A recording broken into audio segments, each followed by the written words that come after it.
جام باغ کے مجلسی امیدوار اروند یادو کا ایک انتخابی جلسہ ترک بازار میں منعقد ہوا۔ جلسے سے پارٹی امیدوار اروند یادو کے علاوہ مجلسی قائدین مرزا رحمت بیگ قادری، اطہر فاروقی اور دوسروں نے خطاب کیا۔ انہوں نے عوام سے اپیل کی کہ وہ آنے والے بلدی انتخابات میں مجلس کو بھاری اکثریت سے کامیاب بنائیں۔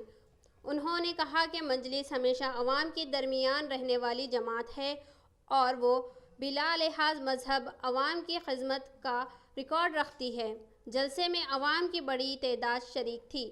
میں جس طریقے سے کام ہو رہا ہے، کئی ساری جماعتوں کا، ایک طرف TRS جدوجہد کر رہی ہے، ایک طرف بھارتیہ جنتا پارٹی جدوجہد کر رہی ہے، کہیں پر چھوٹا موٹا کام کانگریس بھی کر رہی ہے، مگر یہ GHMC الیکشن دو ہی جماعتوں کی ہے، ایک مجلس اتحاد المسلمین اور بچے ہوئے سیٹ TRS کے۔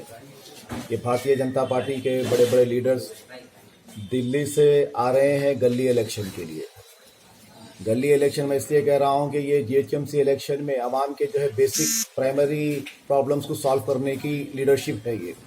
یہ گلی میں نل، لائٹ، برقی بردی، آبل ثانی، لائٹ کا مسئلہ، سڑکوں کا مسئلہ، یہ ٹائپ کا الیکشن یہ ہوتا ہے۔ تو دلی سے وقت کے ہوم منسٹر آ رہے ہیں، شاید پرائم منسٹر بھی آ رہے ہیں، شاید کئی سارے منسٹرز آ چکے ہیں۔ تو یہ لوگ اپنی امیج پہ لیے ہوئے ہیں۔ یہ لوگوں کو اندازہ نہیں ہے یہاں پر مجلس جو جیتنے والی ہے وہ مجلس کی اپنی سیٹیں اپنی جگہ طے ہیں۔ اب بچے ہوئے سیٹاں TRS اپنی جگہ جیتیں گی۔ جب اتنے بڑے بڑے لیڈرز آ رہے ہیں اور ہار کے جائیں گے تو ان کی کتنی بڑی بے عزتی ہوں گی، ان کو اندازہ نہیں ہے۔ جیتنے والے تو ہم ہی ہیں، انشاءاللہ جیت کے بتائیں گے آپ کو۔